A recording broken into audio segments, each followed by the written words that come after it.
বালিয়াকান্দিতে typhoid টিকা প্রদানের মতবিনিময় সভা। সোহেল খান, বালিয়াকান্দি প্রতিনিধি। রাজবাড়ী জেলার বালিয়াকান্দি উপজেলা স্বাস্থ্য কমপ্লেক্সের হলরুমে টাইফয়েড জ্বরের টিকা প্রদানের বিষয়ে মতবিনিময় সভা অনুষ্ঠিত হয়েছে।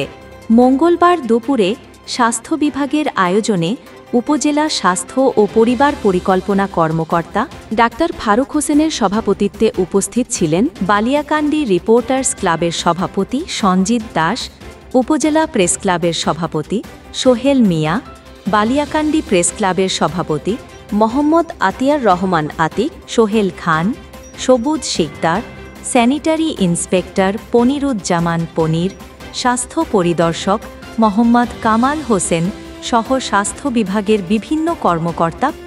এ সময় উপজেলা স্বাস্থ্য কর্মকর্তা ডাক্তার ফারুক হোসেন বলেন, আগামী 12 অক্টোবর থেকে বালিয়াকান্দি উপজেলায় 58,592 জনকে রেজিস্ট্রেশনের মাধ্যমে টাইফয়েড জ্বরের টিকা প্রদান শুরু করা হবে।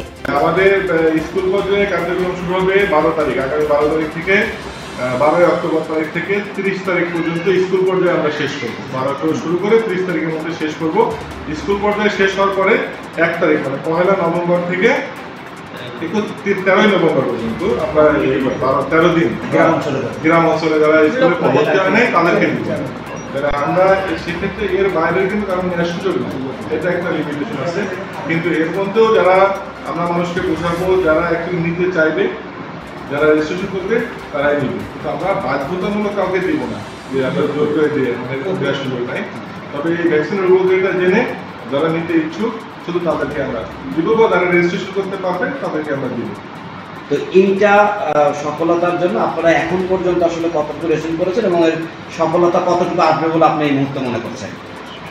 আমরা প্রায় স্কুল পর্যায়ে 60% রেজিস্ট্রেশন হয়েছে। মানে স্কুল পর্যায়ে টার্গেট 39,000, সেখানে আমাদের 23,000 23,500 মতো রেজিস্ট্রেশন হয়ে গেছে, সেটা প্রায় 60%।